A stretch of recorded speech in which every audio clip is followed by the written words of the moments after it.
Sea day today, and we left Algiers yesterday afternoon at 5 p.m, or about 5:15, 50 minutes late. Sailed through the night, of course, and we can see the Spanish coast now. So we've left North Africa and can see the Spanish coast, but we'll head towards the Straits of Gibraltar, hopefully before dark. It would be great to go through the Straits during daylight so we can see both Europe and Africa at the same time.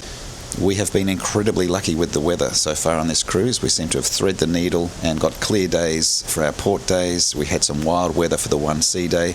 It's looking pretty good for today, but so far all of our port days we've had nice, clear, relatively sunny weather. So we're starting our sea day with breakfast up here at the World Cafe. I like sea days because the World Cafe is not so busy. People space out their breakfasts, unlike on port days when you get these huge waves just prior to the tour departure times. And as we head into the last third of the cruise, Stuart's going on a health kick and has discovered the sticky buns. Well, it was only yesterday you were saying we needed to lose some weight, James. Yes, so I'm losing it by transferring it over to your plate. Fruit compote, fruit, pears and apricots. I picked up a yogurt, which is this one, and after I'd picked it up I realised it's the non-dairy yogurt. But as I'd already touched the container, I thought, well, I better take it. So we'll give that a try. We retreated to one of our favoured spots on the pool deck after breakfast to enjoy the sunshine.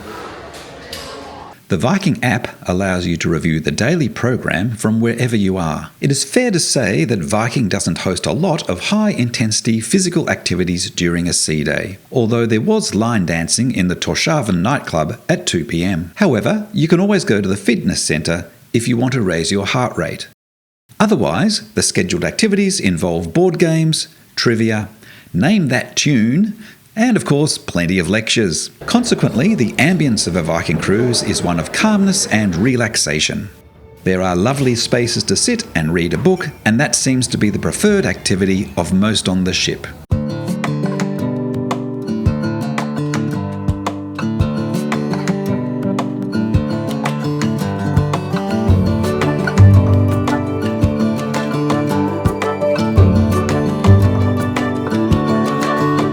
There is always good coffee and cookies available, and we had no trouble getting a washing machine on a sea day. We had been blessed with another day of good weather, and while a bit windy up top, there were a few enjoying the winter sun and outdoor deck games.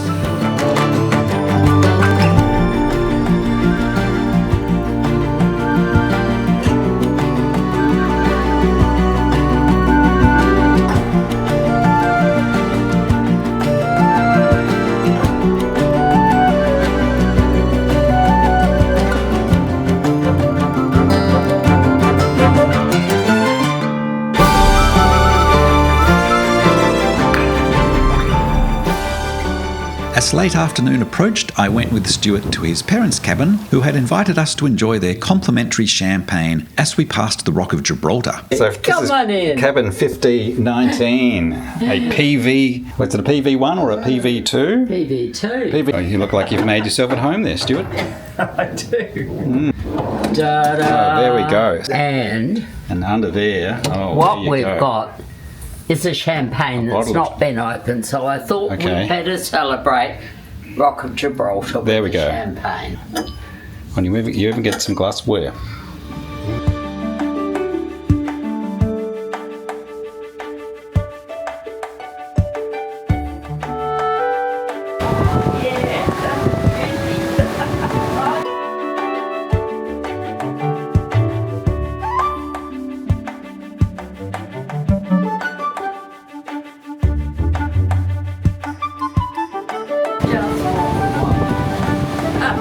The sun was starting to set at 5 p.m. just as we sailed through the Strait of Gibraltar, out of the Mediterranean and into the Atlantic.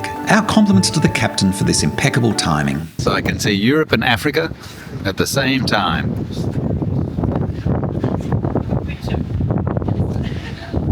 Nice.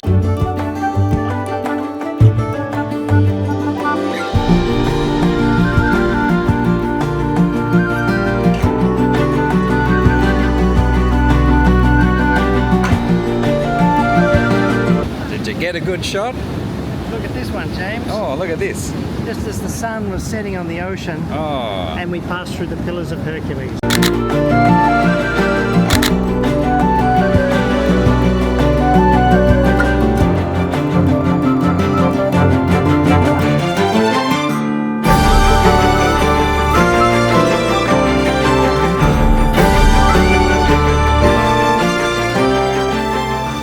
So, with the sun having disappeared, we found ourselves enjoying yet another lecture before having dinner at the restaurant. There we go, the veal loin. I know that. 3 Viking steaks. There we go. I've not had it before. I'm allowed to. You're allowed to have it. And I think previously it came with like a bit of butter or something. Stuart ordered his without fries, but they thought, oh, he looks a bit light on, he needs more carbs. Well, I ordered no fries, but also the seasonal vegetables. Oh. Oh, what streusel. Whilst there is a lovely duet playing in the atrium, Stuart and I thought we would venture for the first time to Torshavn, the late-night venue on Viking ships.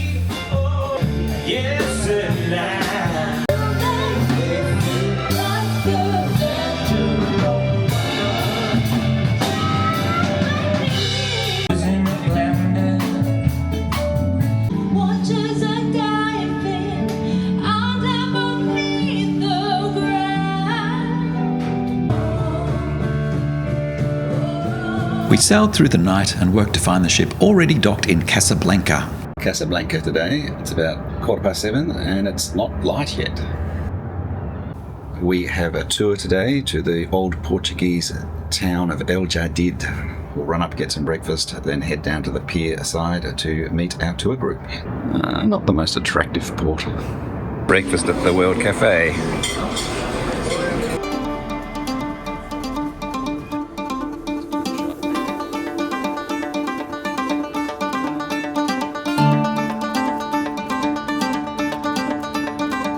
Okay, we just had to have our passports checked.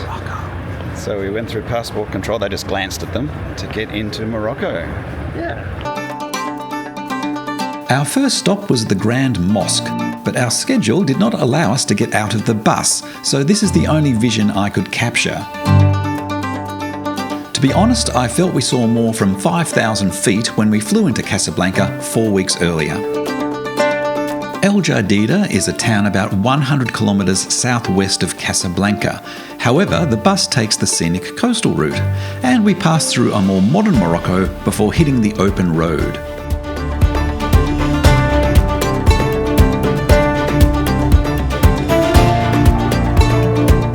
So we've stopped for a toilet break here. Just use the facilities. Be aware that they are squat toilets. I think some of the ladies have decided they can hang on. How did you go, Stuart? Did you find the facilities to your need and met your needs? That was an interesting cultural experience. Yes. Did you have your pants around your ankles, or did you manage to just do a number one? Oh, thankfully that was mercifully a number one. Yes. Yes. It's funny, when in our 11 days in Morocco previously, we didn't really encounter them. No, they've all been Western toots. So a fellow over there ploughing his field with a horse and plough. So that's an interesting I guess it's contrast between the modernity of Morocco. He's needing to keep his input costs down, I think. Yeah, the modernity of Morocco, yet at the same time, the donkeys and the horse still play an essential role in the economy here.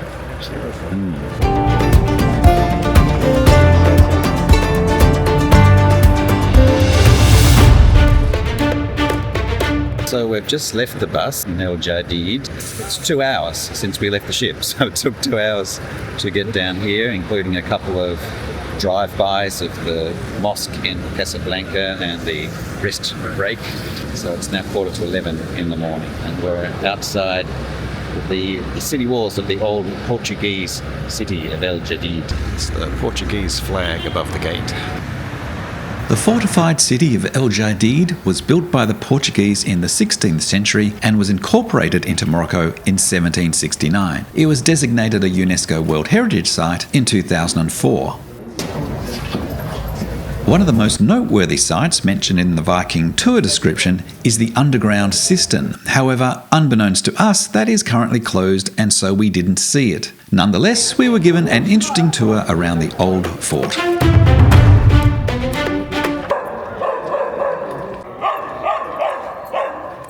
That's not very welcoming. Were you in your space?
Both the star and the moon, Judaism and Islam.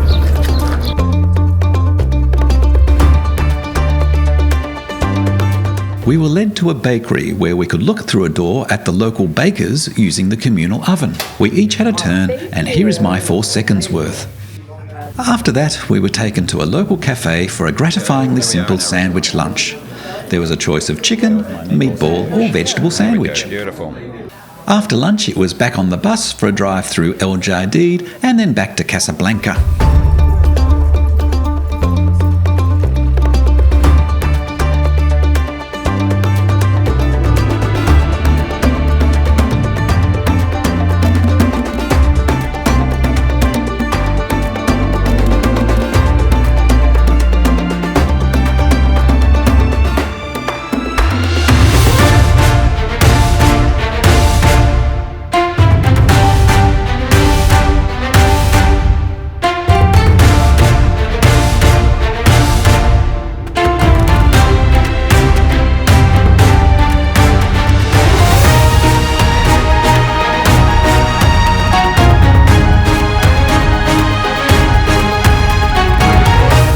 So after a 90-minute trip back in the bus, we've been dropped off here to go to the Handicrafts Cooperative, where we have 25 minutes of free time, and we've been advised that it is swarming with pickpockets. So, all of which doesn't make this sound very appealing to me. no, I could probably do without it. But anyway, we'll see how we go. It was okay if you wanted to find something to commemorate your visit to Morocco, but we felt the time could have been better spent visiting some other locations in Casablanca.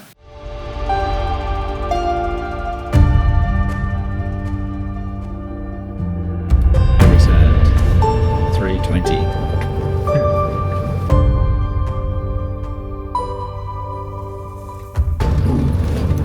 So that's 6.5 hours.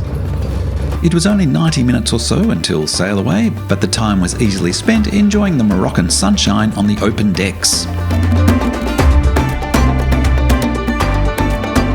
And we're sailing out of Casablanca now. So it was an okay tour today, down to the Portuguese fortress town of El Jadida. So we were back on board about 3:30 p.m. The sail away was 5 p.m. So we had a nice hour and a half just enjoying the swimming pool at the rear of the ship and some time in the central pool area where they'd opened the roof, which was really lovely.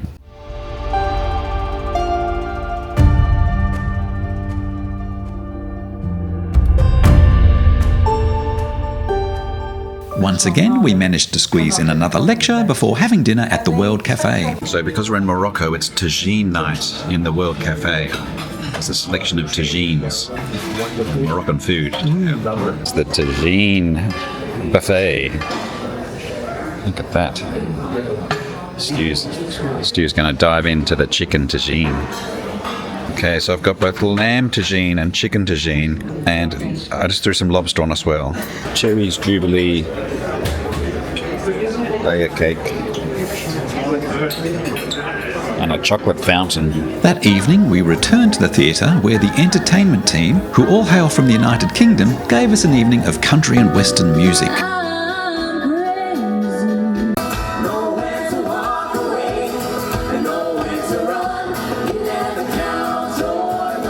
The next morning we had returned to Europe and we awoke to our arrival in Cadiz. As we were approaching the Mediterranean winter, sunrise was not until 7:30 a.m. and so we often arrived in port in the dark.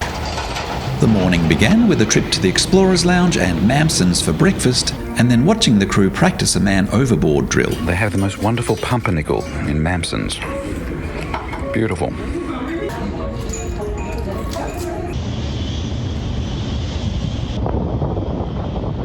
It's morning in Cadiz, it's 9:30 a.m. We had a quick breakfast at Mamson's.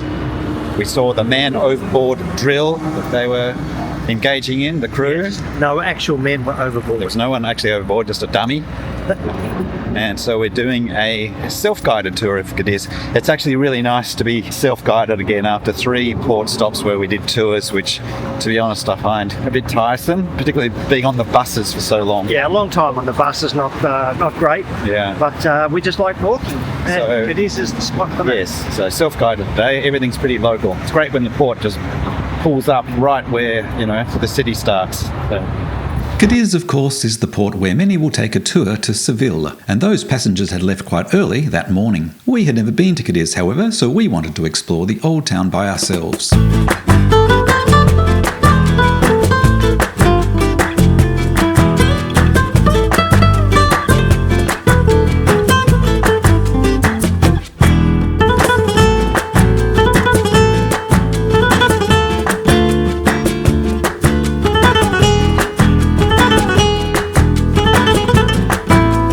Yes, it's a bit chilly.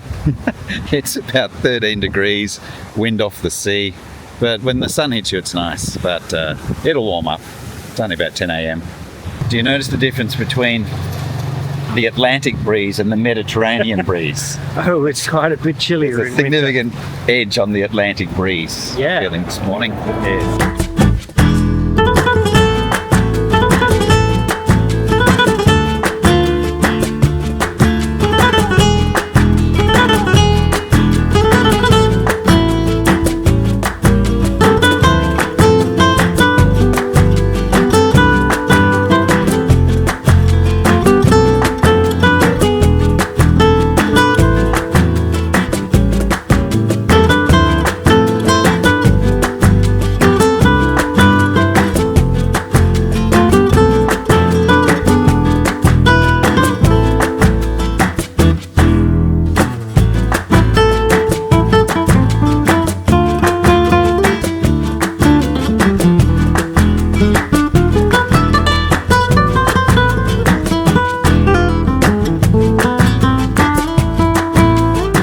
So nice when the sun hits your shoulders, you warm up a bit.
nice and warm now.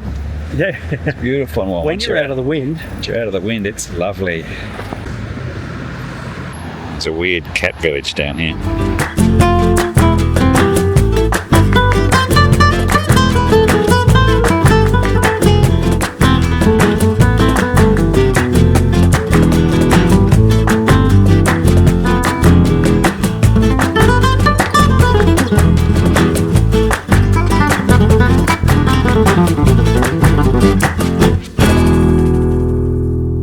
So we've now found our way into the old town. Actually in a search for the public toilets, but we'll see how we go. It's kind of marvellous though. It looks like really nice shops. Lovely. Lovely cafes. Yes. So, no public toilets, so we're buying a coffee and using the facilities at this bar.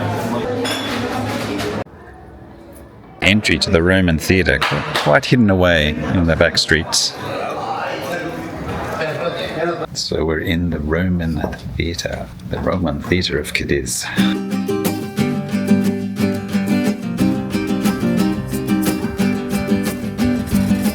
Cheap seats. This is where we belong.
There we go. 18,000 steps, 4 hours, not too bad.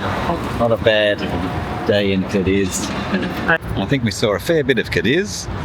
Bit of a random walk, but saw the main sights. And so this is pork belly noodle from the noodle desk, the noodle stall up at the end in the World Cafe. Got curry, beef stroganoff, lamb Just curry. a light snack. Yeah, correct. After our light lunch, we enjoyed the views from the pool deck before preparing for dinner. We had an early reservation with Stuart's parents at the chef's table, where we had the Asian panorama menu.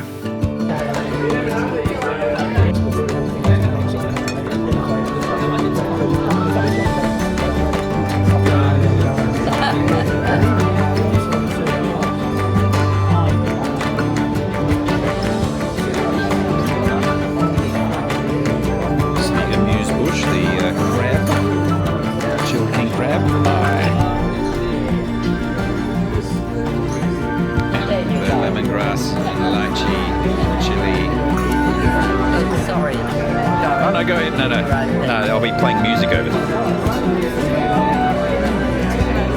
No, I've had a... After dinner, we tried some of the electronic table games that are in the atrium.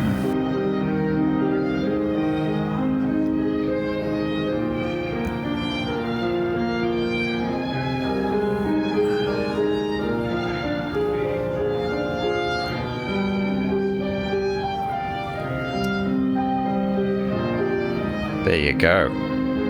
Stuart has flogged me twice at this memory game. Clearly, I'm losing my marbles.